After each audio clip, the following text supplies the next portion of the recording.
Bismillahirrahmanirrahim. Assalamualaikum warahmatullahi wabarakatuh. Alhamdulillahi rabbil alamin. Wassalatu wassalamu ala ashrafil anbiya'i wal mursalin wa ala alihi wa sahbihi ajma'in. Rabbi shrah li sadri wa yassir li amri wahlul 'uqdatam min lisani yafqahu qawli. Allahumma faqihna fid din wa 'allimna ta'wil.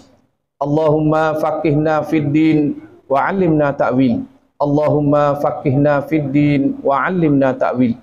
Allahumma yassir wa la tu'assir. Rabbi tamim bil khair bi rahmatika ya arhamar rahimin. Wa la hawla wa la quwwata illa billahil aliyyil azim. Allahumma salli ala sayyidina Muhammadin abdika wa rasulika an-nabiyyi ummi wa ala alihi wa sahbihi wa barik wa sallim taslima. Jazallahu anna sayyidana Muhammadan sallallahu alaihi wasallam ma huwa ahlu. Yang pertama dan selama-lamanya, marilah sama-sama kita mengucap syukur kepada Allah Azza wa Jalla kerana masih lagi diberi peluang kepada kita. Allah Subhanahu wa taala memberi peluang dan ruang kepada kita untuk hadir ke rumah Allah Subhanahu wa taala pada malam ini. Dan Allah Subhanahu wa taala telah pilih kita untuk menjadi tetamu Allah Subhanahu wa taala. Sedangkan di luar sana masih lagi ramai di kalangan sahabat-sahabat kita, ramai di kalangan orang-orang kampung kita yang tidak dipilih oleh Allah SWT untuk menjadi tetamu Allah. Tetapi kita biiznillah ta'ala, dengan izin Allah, dipilih oleh Allah SWT untuk hadir ke rumah Allah SWT dalam majlis yang memperingati Allah, yaitu majlis zikrullah.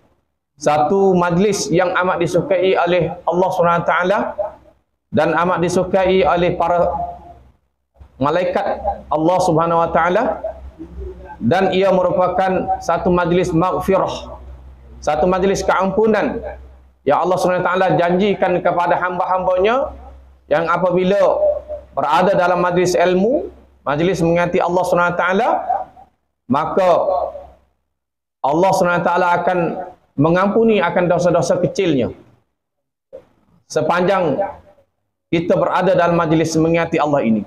Inilah kehidupan kita. Kullu nafsin za'iqatul maut. Setiap yang hidup ini pasti akan mati.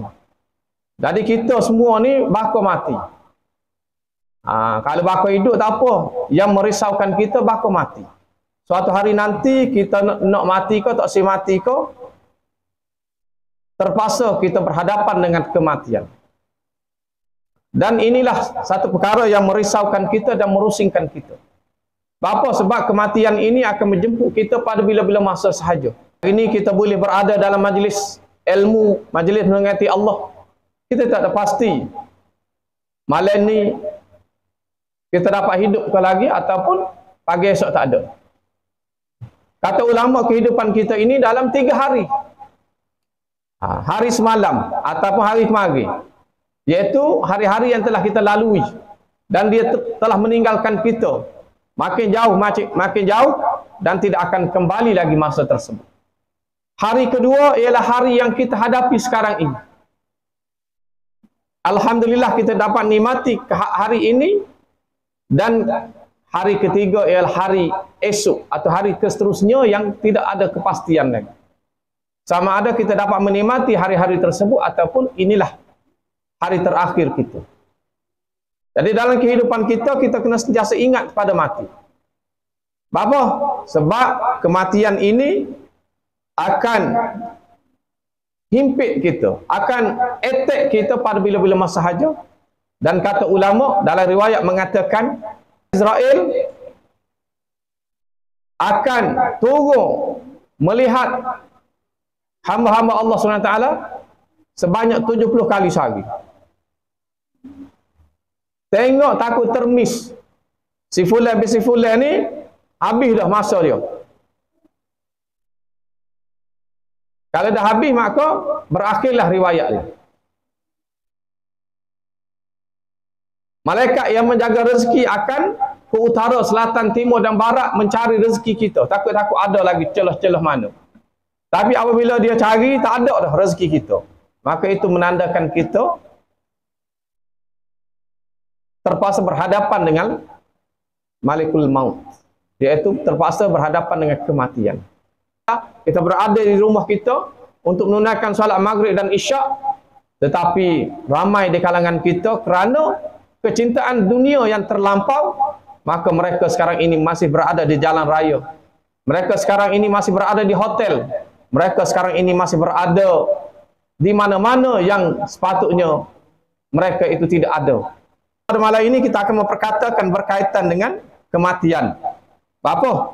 Sebab kematian ini akan mendekatkan kita kepada Allah Subhanahu Wa Taala.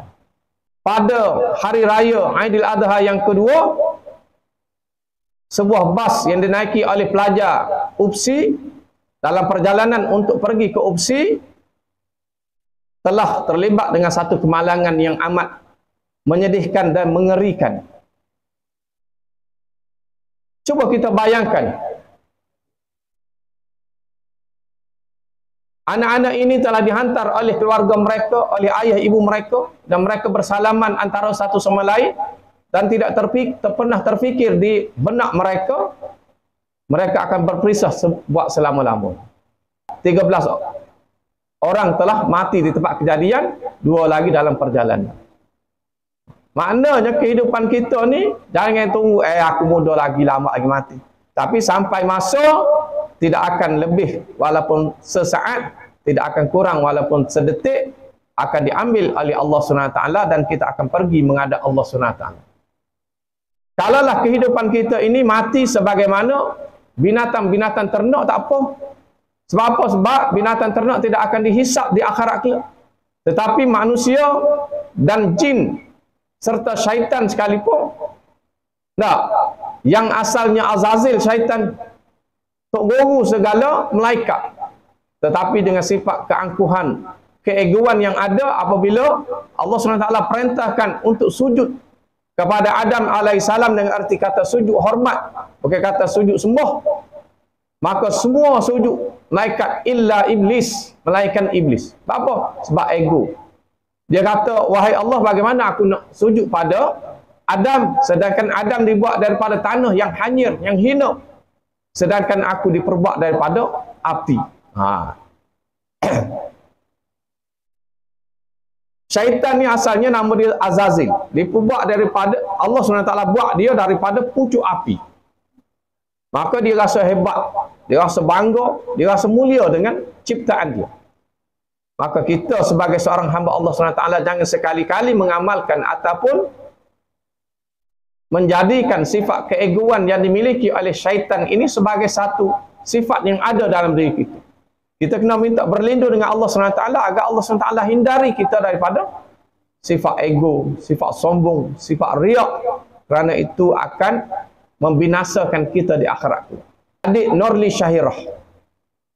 Hamba pun tak sempat nak pergi lagi. Duk pakak dengan orang rumah rasa nak pergi teringin. Nak lihat sendiri kehebatan, kemuliaan yang Allah SWT bagi kepada adik Nurli Syahirah. Kerana apa? Kerana dalam hayat kehidupannya sentiasa berdampingan dengan Al-Quran. Tadi benda ni sudah terbukti di mana adik Nurli Syahirah asalnya insan yang tidak masyhur, yang tidak glamour pada usia hidupnya. Tetapi selepas kematian, adik Nurli Syahirah menjadi satu yang amat viral. Orang daripada Brunei, orang daripada Sabah Sarawak, orang daripada Indonesia mari untuk melihat sendiri dan bertanya kabar kepada ayahnya tentang apakah amalan yang dilakukan oleh adik Nurli Syahirah. Dan untuk melihat masyaf Al-Quran yang ditulis oleh tangannya sendiri. Sehingga kan ayah dia keletihan melayan tetamu-tetamu yang datang. Dan mengikut pakar forensik bagi tahu adik Nurli Syahirah ni semasa ingin dibedah siasat buat postmortem, sebab kemalangan terpaksa buat postmortem. Maka adik Nurli Syahirah ini telah genggam Al-Quran yang ditulis dengan tangannya sendiri begitu erat, terpaksa dibantu oleh bomba untuk mengambil Al-Quran yang dipeluk. Dengan kata adik Nuri Syahirah, apabila dia berada dalam ketakutan, maka suatu benda yang dia ambil ialah Al-Quran, dia akan peluk Al-Quran tersebut. Maknanya dia sentiasa berdampingan Al-Quran. Dia seorang bekas pelajar di imtiaz, seorang hafizah, untuk tidak, supaya hafazan dia ini tidak terlupa, maka dalam lebih kurang sebulan sekali dia akan pergi tebuk. Dia akan pergi dengan Tok Guru untuk bertalaki semula dan uji dia, tebuk dia. Inilah kehebatan. Maka kita kena muhasabah diri kita sejauh mana kita berdampingan dengan Al-Quran. Istimewaan oleh Allah SWT berada di alam barzah dan diluaskan kubur kita sejauh mata memandang. Alhamdulillah, itu merupakan tanda-tanda kita dalam husnul khatim.